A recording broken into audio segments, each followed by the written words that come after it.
നിങ്ങളോട് ഇപ്പോൾ പോകുന്നത് എന്താണെന്ന് ഞാൻ പറയട്ടെ. ഫിസിക്സ് കുറേ പഠിക്കാനുണ്ട്, കെമിസ്ട്രി കുറേ പഠിക്കാനുണ്ട്, ബയോളജി ഇവിടെ, ബോട്ടണി എവിടെ, സുവോളജി എവിടെ, ഒക്കെ കൂടെ കൊളാപ്സ് ആയിട്ട് നിൽക്കുക. അതിൻ്റെ പുറമെ ഏതുണ്ട്, മാത്സ് ഉണ്ട്. എന്തോരം പ്രോബ്ലംസാണ് മാത്സിലുള്ളത്, എന്തോരം പഠിക്കാനുള്ളത്. ഇതിൽ ഏതൊക്കെ പഠിക്കണം, ഏതൊക്കെ പഠിക്കേണ്ട, ഇതൊക്കെ പോരാഞ്ഞിട്ട് താഴെ എന്തുണ്ട്, ഇംഗ്ലീഷ് ഉണ്ട്, ലാംഗ്വേജ് ഉണ്ട്, എല്ലാം ഉണ്ട്. എല്ലാം കൂടി ഇങ്ങനെ കേളി പോയ അവസ്ഥ, തല കിടന്ന് ഇങ്ങനെ വട്ടം കറങ്ങി നിൽക്കുന്ന അവസ്ഥയായിരിക്കും ഇപ്പോൾ. എന്നാൽ നിങ്ങൾക്ക് ഇതൊന്ന് എളുപ്പമാക്കാനുള്ള വഴി പറഞ്ഞു തന്നാലോ? ഏതൊക്കെ രീതിയിൽ പഠിക്കണം, ഏതൊക്കെ രീതിയിൽ ഏതൊക്കെ ഭാഗത്ത് ഫോക്കസ് ചെയ്യണം എന്നൊക്കെ പറഞ്ഞാൽ നിങ്ങൾക്കത് കുറച്ചും കൂടി എളുപ്പമാവും. കുറച്ചുകൂടി പ്ലാൻഡ് ആയി എല്ലാം സെറ്റാക്കി നിന്നാൽ പിന്നെ നമുക്ക് പേടി ഉണ്ടാവില്ല, നമുക്ക് നല്ലപോലെ എക്സാം എഴുതാം. അപ്പം നമുക്ക് അതിനെന്തൊക്കെയാണ് ചെയ്യേണ്ടത്, ഓരോ സബ്ജക്ട് വൈസ് എന്തൊക്കെയാണ് നിങ്ങൾക്ക് വേണ്ടതെന്ന് അറിഞ്ഞാലോ? So let's get on to the video. Hello dear students, നമ്മുടെ സയൻസിൽ പെട്ട ഏറ്റവും ബെസ്റ്റ് സബ്ജക്റ്റ് കെമിസ്ട്രി അല്ലേ? ആ കെമിസ്ട്രിയോടുകൂടെയാണ് ഈ വർഷത്തെ നമ്മുടെ എക്സാം സ്റ്റാർട്ട് ചെയ്യുന്നത്. വരുന്ന 28-ാം തീയതി കെമിസ്ട്രി എക്സാം എഴുതി നമ്മുടെ +1 എക്സാം ആരംഭിക്കുകയാണ്. നമ്മൾ ഓൾറെഡി 1-2 തവണ എല്ലാ ചാപ്റ്റേഴ്സും ഡീറ്റെയിൽഡ് ആയിട്ട് പഠിച്ചിട്ടുണ്ട്. അവിടെ നിന്ന് ചോദിക്കാൻ സാധ്യതയുള്ള ക്വസ്റ്റ്യൻസ് ഒക്കെ വളരെ കൃത്യമായിട്ട് ഫോക്കസ് ഏരിയ ബേസ് ചെയ്ത് തന്നെ നമ്മൾ മനസ്സിലാക്കിയിട്ടുണ്ട് അല്ലേ? നമ്മൾ എക്സാമിനൊരു സ്റ്റേ ഒക്കെ വന്ന സമയത്ത് ചെറിയൊരു മടിയൊക്കെ വന്നിട്ടുണ്ടെങ്കിലും നമ്മൾ 1-2 തവണ എല്ലാ കാര്യങ്ങളും പഠിച്ചു കഴിഞ്ഞവരാണ്. ഓക്കെ, പക്ഷെ എന്നാലും എക്സാം തൊട്ട് മുന്നിൽ നിൽക്കുന്ന സമയത്ത് ചെറിയൊരു ടെൻഷൻ സ്വാഭാവികമായും എല്ലാവർക്കും ഉണ്ടാവും. പക്ഷെ അതിൻ്റെ ഒരു ആവശ്യവും ഇല്ല എന്ന് പറയാനാണ് ഇപ്പൊ നിങ്ങളുടെ മുന്നിലേക്ക് വന്നിട്ടുള്ളത്. കാരണം എന്താണ്? ആദ്യം നമ്മൾ മനസ്സിലാക്കേണ്ടത് ഓൾറെഡി നമ്മൾ ഏകദേശ കാര്യങ്ങളൊക്കെ പഠിച്ചു കഴിഞ്ഞിട്ടുണ്ട്. അതോടൊപ്പം തന്നെ ആ ഫോക്കസ് ഏരിയ ബേസ് ചെയ്ത ഒരു മോഡൽ എക്സാമിനേഷനും നമ്മൾ അറ്റൻഡ് ചെയ്തിട്ടുണ്ട്. ആ മോഡൽ എക്സാമിനേഷൻ എഴുതിയ കുട്ടികൾക്ക് വളരെ കൃത്യമായിട്ട് മനസ്സിലായ 1-2 കാര്യങ്ങളാണ് നിങ്ങളുടെ മുന്നിൽ ഞാനിപ്പോൾ പറയാൻ ഉദ്ദേശിക്കുന്നത്. അതെന്താണ്? 14 ചാപ്റ്റേഴ്സ് ആണ് കെമിസ്ട്രിയിലുള്ളത്. ഓക്കെ, കഴിഞ്ഞ നമ്മൾ എഴുതിയ മോഡൽ എക്സാമിനേഷൻ്റെ ക്വസ്റ്റ്യൻ പേപ്പർ എടുത്ത് നമ്മൾ നോക്കിക്കഴിഞ്ഞാൽ ആദ്യത്തെ 7 ചാപ്റ്റേഴ്സിൽ നിന്ന് 68 മാർക്കിന്റെ ക്വസ്റ്റ്യൻ ചോദിച്ചിട്ടുണ്ട് എന്നുള്ളതാണ്. ഓക്കെ, 120 മാർക്കാണ് ടോട്ടൽ നമ്മുടെ ക്വസ്റ്റ്യനുള്ളത്, നമുക്കറിയാം. അതിൽ 68 മാർക്കും ചോദിച്ചിട്ടുള്ളത് എവിടെ നിന്നാണ്? ആദ്യത്തെ 7 ചാപ്റ്റേഴ്സിൽ നിന്നാണ്. ബേസിക് കോൺസെപ്റ്റ്സ് തുടങ്ങി ഇക്വിലിബ്രിയം വരെയുള്ള ആദ്യത്തെ 7 ചാപ്റ്റേഴ്സ് എന്ന് പറഞ്ഞാൽ ആദ്യത്തെ പാർട്ട് പുസ്തകം. അപ്പോൾ ആ 7 ചാപ്റ്റേഴ്സ് മാത്രം തന്നെ വളരെ ക്ലിയർ കട്ടായി നിങ്ങൾ പഠിച്ചിട്ടുണ്ടെങ്കിൽ തന്നെ നിങ്ങൾക്ക് എന്ത് കിട്ടും? 68 മാർക്ക് കിട്ടുമെന്നുള്ളതാണ്. ഓക്കെ, ഇനി അതോടുകൂടെ നിങ്ങൾ ഓർഗാനിക്കും ഹൈഡ്രോ കാർബണും ഒക്കെ നന്നായി പഠിച്ചവരാണെങ്കിൽ ആ 68ന്റെ കൂടെ ഒരു 24 മാർക്കും കൂടെ അധികം വന്ന് 92 മാർക്കിന്റെ ക്വസ്റ്റ്യൻസ് അവിടെ നിന്ന് നിങ്ങൾക്ക് ലഭിക്കും. ഇനി വേണ്ട, നിങ്ങൾ പറയാണ് ആദ്യത്തെ 7 ചാപ്റ്ററിൽ നിന്ന് 68 മാർക്ക് കിട്ടുന്നുണ്ടാവാം, പക്ഷെ അവിടെയുള്ള തെർമോഡൈനാമിക്സും ഇക്വിലിബ്രിയം ഒക്കെ ഞങ്ങൾക്ക് കുറച്ച് ബുദ്ധിമുട്ടാണ് എന്ന് നിങ്ങൾ പറയാണ്. അങ്ങനെയാണെങ്കിൽ അത് നമ്മൾ അങ്ങ് മാറ്റിവെച്ച് അതിനുശേഷമുള്ള സിമ്പിൾ ആയിട്ടുള്ള റെഡോക്സും ഹൈഡ്രജനും ബ്ലോക്ക് ഒക്കെ നമ്മൾ എടുത്തു എന്ന് വിചാരിക്കുക. തെർമോഡൈനാമിക്സും ഇക്വിലിബ്രിയവും മാറ്റി ഈ സിമ്പിൾ ആയിട്ടുള്ള 3 ചാപ്റ്റേഴ്സ് അങ്ങ് നമ്മൾ കയറ്റി കൊടുത്തു. അങ്ങനെ നമ്മൾ ചെയ്തു കഴിഞ്ഞാൽ 68 പകരം 73 മാർക്കിന്റെ ക്വസ്റ്റ്യൻ എന്ത് ചെയ്തിട്ടുണ്ട്? കഴിഞ്ഞ മോഡൽ എക്സാമിനേഷന് ചോദിച്ചിട്ടുണ്ട്. അപ്പൊ നിങ്ങൾ മനസ്സിലാക്കേണ്ടത്, നമുക്ക് വളരെ ഡിഫിക്കൽട്ട് ആയിട്ട് ഫീൽ ചെയ്യുന്ന 1-2 ചാപ്റ്റർ ഒക്കെ നമ്മൾ കംപ്ലീറ്റ്ലി ഒഴിവാക്കിയാൽ പോലും, അല്ലെങ്കിൽ നിങ്ങൾ അവിടെ നല്ല കോൺഫിഡന്റ് അല്ല എങ്കിൽ പോലും നിങ്ങളുടെ ഫുൾ മാർക്ക് അല്ലെങ്കിൽ A+ എന്ന് പറയുന്ന ആ ഒരു സ്വപ്നത്തിന് അതൊന്നും തടസ്സമാവുന്നില്ല. പിന്നെ എന്തിനാണ് ഏതെങ്കിലും ചില ചാപ്റ്റേഴ്സ് അല്ലെങ്കിൽ ഏതെങ്കിലും ചില ഭാഗങ്ങൾ അറിയില്ല എന്ന് പറഞ്ഞ് നമ്മൾ കൺഫ്യൂഷൻ ആവേണ്ട ആവശ്യം എന്താ? ഇനി എവിടെയെങ്കിലും നിങ്ങൾക്ക് ഒന്നുകൂടെ ക്ലാരിറ്റി കിട്ടണമെങ്കിൽ നമ്മൾ കംപ്ലീറ്റ് ആയിട്ട് ഓരോ ചാപ്റ്റേഴ്സിലെയും ഫോക്കസ് ഏരിയ റിവിഷൻ നമ്മുടെ യൂട്യൂബ് ചാനലിൽ ചെയ്തു വെച്ചിട്ടുണ്ടല്ലോ. അതൊന്ന് പോയി കണ്ട് ആ ഭാഗം ഒന്ന് നിങ്ങൾക്ക് ക്ലിയർ ചെയ്യാവുന്നതാണ്. ആ ഭാഗത്ത് നിന്ന് പ്രീവിയസ് ഇയറിൽ ചോദിച്ച ക്വസ്റ്റ്യൻസും നമ്മൾ ഡിസ്കസ് ചെയ്തിട്ടുണ്ട്. അതിലൂടെയും നിങ്ങൾക്ക് എന്ത് ചെയ്യാവുന്നതാണ്? കടന്നു പോകാവുന്നതാണ്. അപ്പോൾ നമുക്ക് ഒരുപാട് കാര്യങ്ങൾ ശരിക്കും +1 പഠിക്കാനുണ്ടായിരുന്നു. അത് സിംപ്ലിഫൈ ഐഡന്റിഫൈ ചെയ്തതാണ് എന്തെന്ന് പറയുന്നത് നമ്മുടെ ഫോക്കസ് ഏരിയ എന്ന് പറയുന്നത്. അതും അവിടെയും നിൽക്കുന്നില്ല. 60 മാർക്കിന്റെ ക്വസ്റ്റ്യന് 120 മാർക്കിന്റെ ക്വസ്റ്റ്യൻ ആണ് നിങ്ങൾക്ക് തരുന്നത് അല്ലെ. അതിൽ തീർച്ചയായിട്ടും നിങ്ങൾക്ക് നന്നായി അറിയുന്ന ഫുൾ മാർക്ക് വാങ്ങാൻ ആവശ്യമായ ക്വസ്റ്റ്യൻസ് ഉണ്ടാവും. അപ്പോൾ നമ്മൾ ആദ്യം മനസ്സിലാക്കേണ്ടത് ഓൾറെഡി നമുക്ക് കുറെ കാര്യങ്ങൾ അറിയാം. ആ കാര്യങ്ങൾ തന്നെ വെച്ചുകൊണ്ട് നമ്മൾ ഒന്ന് ശ്രമിച്ചാൽ ഫുൾ മാർക്ക് വാങ്ങാവുന്നതേ ഉള്ളൂ. പിന്നെ എന്തിനാ നമ്മൾ ടെൻഷൻ അടിക്കേണ്ടത്? ഒരു ടെൻഷൻ്റെയും ആവശ്യമില്ല. ഇനിയുള്ള ദിവസങ്ങൾ കൃത്യമായിട്ട് നിങ്ങൾ അങ്ങ് ഉപയോഗപ്പെടുത്തി കഴിഞ്ഞാൽ കെമിസ്ട്രിയെ സംബന്ധിച്ചിടത്തോളം ഫുൾ മാർക്ക് എന്താണ്? ഗ്യാരണ്ടീഡ് ആണ്. ഫുൾ മാർക്ക് ഗ്യാരണ്ടീഡ് ആണ്. ഓക്കെ, നാളെ മുതൽ നമ്മുടെ മിന്നൽ ബാച്ചിലും അതേപോലെ തന്നെ തീപ്പൊരി ബാച്ചിലും ഒക്കെ റിവിഷൻ വീണ്ടും തുടങ്ങുകയാണ്. അതിലും നിങ്ങൾ ഒന്നുകൂടെ ആക്റ്റീവായി പാർട്ടിസിപ്പേറ്റ് ചെയ്ത് കഴിഞ്ഞാൽ ഫുൾ മാർക്ക് കെമിസ്ട്രി ഗ്യാരണ്ടി പറയാണ്. അപ്പോൾ നിങ്ങൾ റെഡി അല്ലേ? Yes, by. ഹായ് പ്രിയപ്പെട്ട കുട്ടികളെ, എക്സാം അടുക്കും തോറും ടെൻഷൻ ഉണ്ടാവുക എന്നത് സ്വാഭാവികമാണ്. പ്രത്യേകിച്ച് കൊറോണ മൂലം ഓഫ്ലൈൻ ക്ലാസ്സുകളൊന്നും കിട്ടാത്ത നമ്മളെ സംബന്ധിച്ചിടത്തോളം. പക്ഷേ മോഡൽ എക്സാം കഴിഞ്ഞതോടുകൂടി ഇങ്ങനെ ഒരു ടെൻഷൻ്റെ ആവശ്യമില്ല എന്നതാണ് നമ്മൾ മനസ്സിലാക്കേണ്ടത്. കാരണം ഒന്നാമതായി ഫോക്കസ് ഏരിയ എന്ന പേരിൽ നമുക്ക് ഇമ്പോർട്ടൻ്റ് ആയിട്ടുള്ള ടോപ്പിക്കുകളെ മാറ്റി നിർത്തി നമ്മൾ പഠിക്കേണ്ടതായി കൃത്യമായി പറഞ്ഞു തന്നിട്ടുണ്ട്. മോഡൽ എക്സാമിൽ തന്നെ 120-ൽ 100 മാർക്കിന് മാത്സിന് ഫോക്കസ് ഏരിയയിൽ നിന്ന് മാത്രമേ ക്വസ്റ്റ്യൻ വന്നിട്ടുള്ളൂ. അതായത് ഫോക്കസ് ഏരിയൻ്റെ പുറമേയുള്ള ഒരു ടോപ്പിക്ക് നമ്മൾ പഠിക്കേണ്ടതില്ല.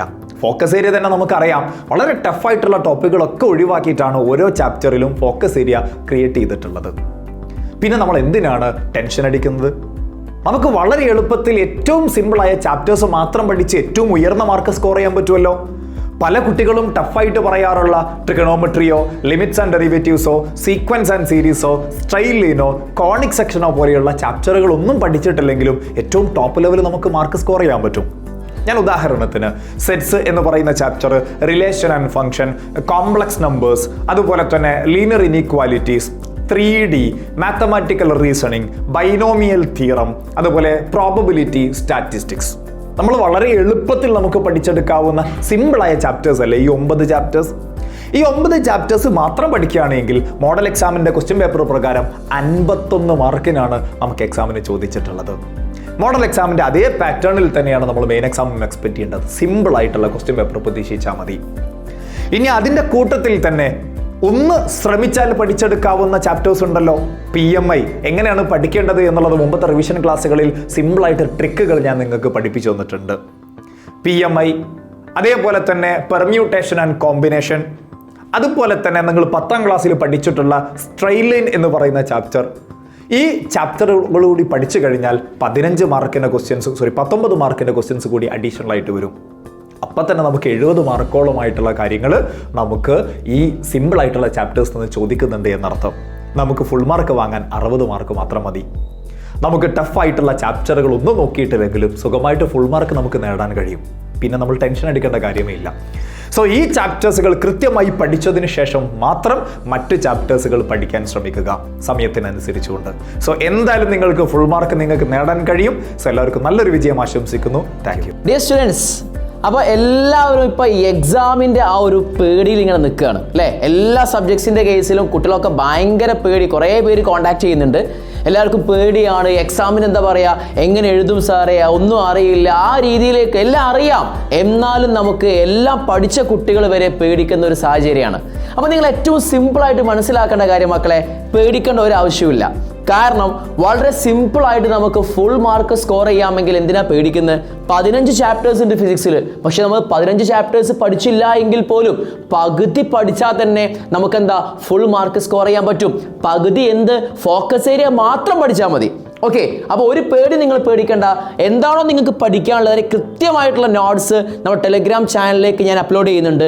ഇക്വേഷൻസ് മാത്രമുള്ള ഒരു നോട്ടും അതുപോലെ തന്നെ പഠിക്കേണ്ട കംപ്ലീറ്റ് എല്ലാ ഡീറ്റെയിൽസും അടങ്ങിയ ഒരു നോട്ടും രണ്ടായിട്ട് ഞാൻ എന്ത് ചെയ്യുന്നുണ്ട് നമ്മുടെ ചാനൽ, നമ്മുടെ ടെലിഗ്രാം ചാനലിലേക്ക് നമ്മൾ അപ്ലോഡ് ചെയ്യുന്നുണ്ട്. ഓക്കെ, ഇനി നിങ്ങൾ മനസ്സിലാക്കേണ്ട ഒരു കാര്യം, അതായത് നമുക്ക് പഠിക്കാനുള്ള ചാപ്റ്റേഴ്സിൽ അല്ലേ, physical world, unit measurement, motion in a straight line തുടങ്ങുന്ന വേവ്സ് വരെയുള്ള 15 ചാപ്റ്റേഴ്സ്.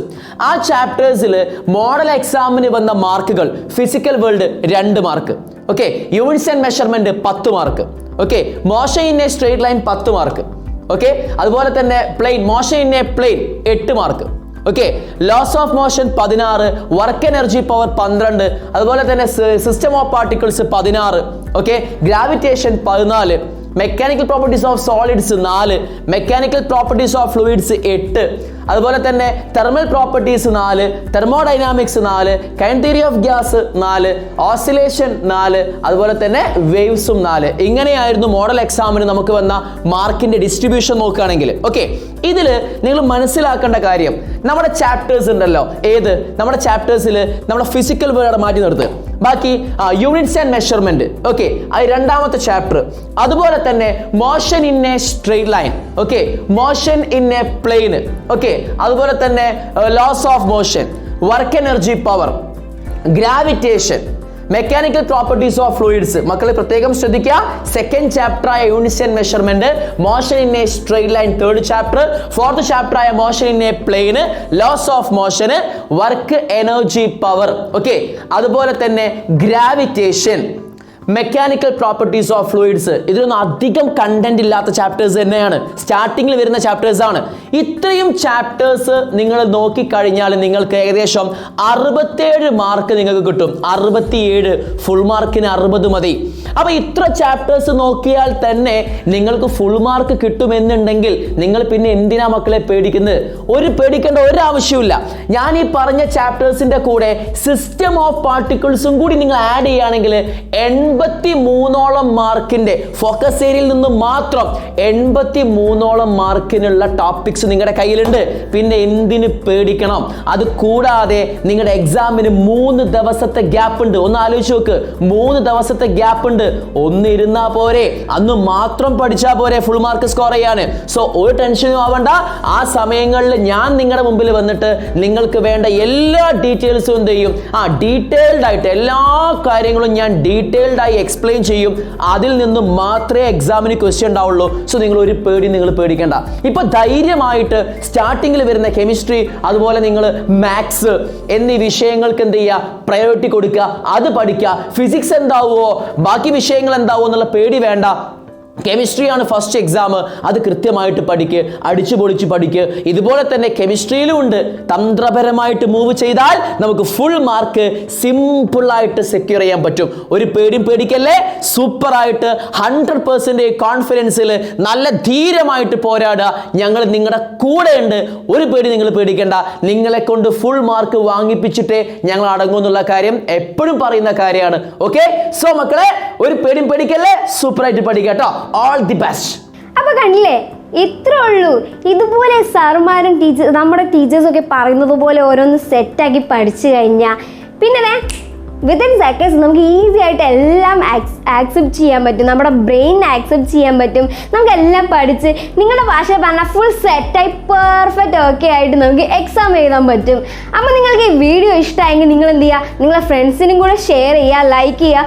കാരണം എന്താ വെച്ചാൽ നിങ്ങൾ മാത്രമല്ല, നിങ്ങളുടെ ഫ്രണ്ട്സിനും കൂടി കുറച്ച് ഹെൽപ്ഫുൾ ആയാലോ. അപ്പോൾ നിങ്ങൾ അവർക്കും കൂടി ഷെയർ ചെയ്ത് കൊടുക്കുക. ഒപ്പം ഇതുപോലുള്ള വീഡിയോസിന് എന്ത് ചെയ്യുക, നമ്മുടെ ചാനൽ സബ്സ്ക്രൈബ് ചെയ്യുക. അതിനോടൊപ്പം കുഞ്ഞു ബെല്ലൈക്കൺ കൂടി എനാബിൾ ചെയ്യുക. അപ്പോൾ വീണ്ടും കാണാം. ബൈ.